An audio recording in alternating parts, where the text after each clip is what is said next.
Essa é uma história bem interessante. É uma história bastante diferente. Sim.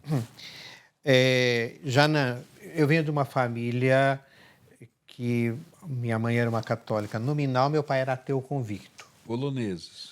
Poloneses. Uma mistura de poloneses com alemães. A parte da mãe mais alemães, parte do pai mais poloneses.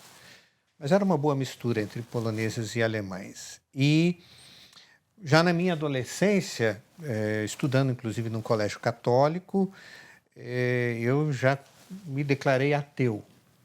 Seguindo o modelo do pai. Seguindo muito o modelo do meu pai. E o seu pai tinha assim, uma visão ateísta mais leninista, alguma coisa assim, ou não tinha nada a ver com Não, isso? não tinha. Mas eu tenho uma foto minha com 13 para 14 anos lendo o livro dos pensamentos de Mao Tse-tung. Tem uma foto minha nessa época aí. E aí eu conheci uns amigos na praia, umas férias de praia, e me convidaram a participar de um grupo de jovens. Eu comecei a participar do grupo de jovens, achei interessante, especialmente uma menina que tinha lá que era interessante. Né? Aí. Mas foi, eu frequentava, as pessoas falavam e tal, e aquilo não me convencia muito. Até que um ano depois de frequentando o grupo de jovens, fui a um retiro, era uma época de janeiro, e nesse retiro tinha um tempo, que eles chamavam logo depois do café da manhã, um tempo a sós com Deus. Cada um pegava sua Bíblia e ia lá. Eu tinha uma Bíblia naquela época que eu ganhei no tempo de ginásio de um colega do colégio católico. Eu me declarei ateu e ele me deu uma Bíblia que ele é a Testemunha de Jeová. Daí ele me deu uma Bíblia Testemunha de Jeová.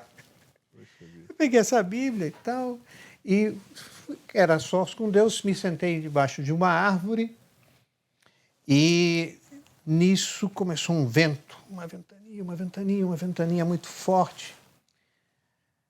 E aí veio na minha mente uma pergunta: você está vendo o vento? Eu olhei, obviamente que eu estou vendo o vento, está aí, está fazendo estardalhaço, uma ventania forte. Passou alguns segundos, a pergunta repetiu: está vendo o vento? Eu me incomodei. Claro que eu estou vendo o vento, que pergunta boba que vem à minha mente. Quando veio a terceira vez a mesma pergunta, Uau. aí eu parei e disse: espera, deixa eu pensar um pouquinho. Parei, pensei. Não, eu não estou vendo o vento, eu estou vendo só o efeito que o vento faz. Eu estou vendo as folhas, as árvores inclinar, a poeira levantar. Eu não estou vendo o vento. E aí, essa voz disse: assim é com Deus. Você pode não ver Deus, mas você pode ver todos os efeitos que ele faz na vida de uma pessoa. Que incrível. E eu sozinho, debaixo de uma árvore, disse: então eu quero experimentar isso. Que benção, que coisa gostosa. Não foi nenhum apelo, não foi nada, foi olhando o vento. E aí, o próximo passo? Aí o líder do grupo de jovens naquela época era o pastor, que hoje pastor, Hans Udo Fuchs. Puxa vida, o Hans. O Hans foi o meu primeiro discipulador, mentor espiritual.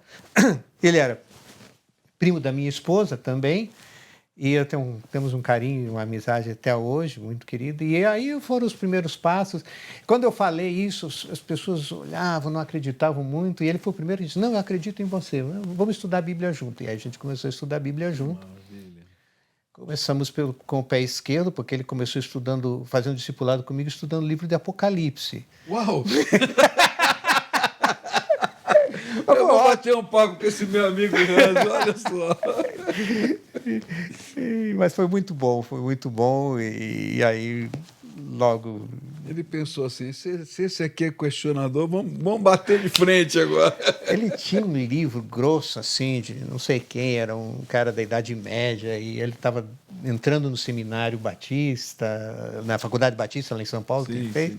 Nós estudamos juntos lá na Faculdade de São Paulo. Então, e aí, acho que ele estava empolgado com a leitura, ele disse: vamos estudar isso aqui junto. E aí nós estudamos o livro do Apocalipse. Naquele tempo era tradutor, talvez ele estivesse trabalhando para traduzir o livro, vamos ver. Talvez. Que coisa maravilhosa, né?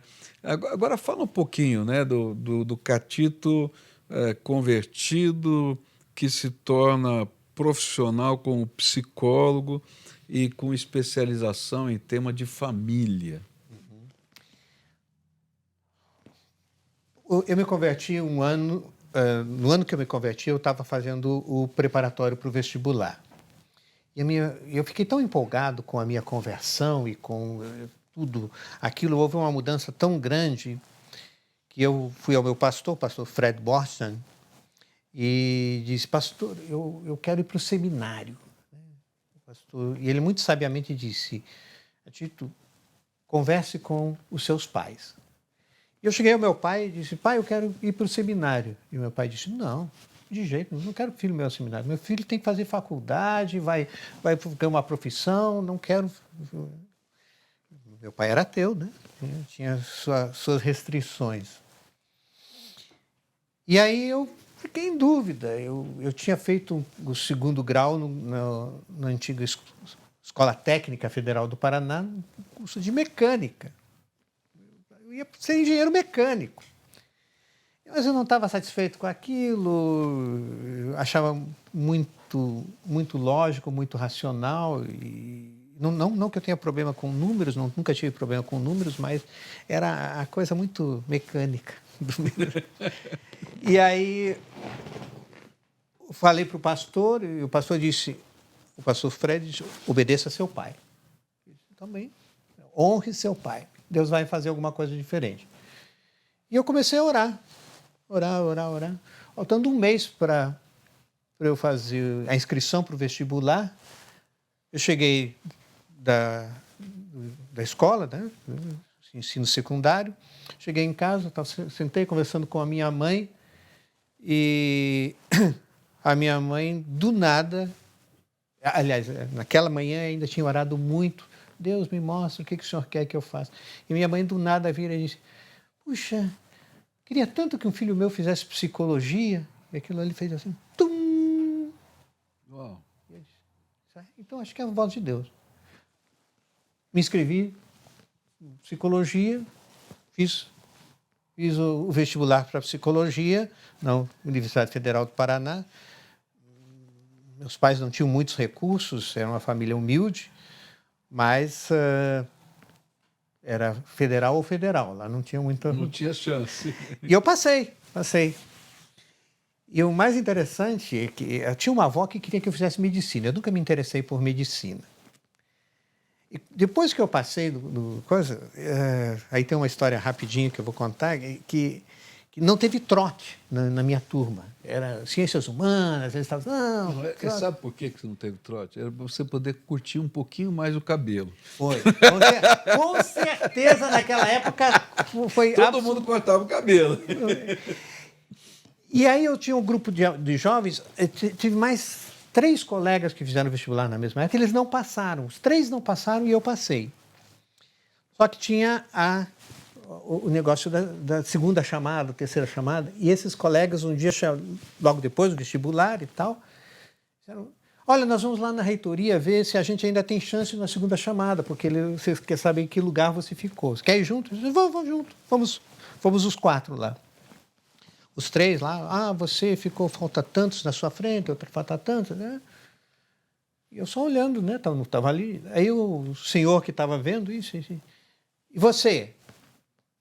Eu olhei para ele e disse: eu fiz curso de psicologia, mas eu passei. Você passou? Não deram trote, eu estou de cabelo, mas eu passei.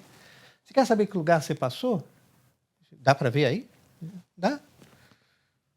Aí ele pegou: seu nome? Deu o nome. Rapaz, você passou em primeiro lugar. Eu passei em primeiro lugar. Aquilo foi uma confirmação, Deus me confirmando. Aqui que eu quero que você esteja. Só que eu dei uma de provar a Deus, né? De Gideão. Eu disse: me diz uma coisa, se eu tivesse feito engenharia mecânica, com a nota que eu tirei, eu passava? Pegou lá, tinha um livro desse tamanho, virando as páginas. Foi lá com a minha nota, na última, não, engenharia mecânica, você entrava assim.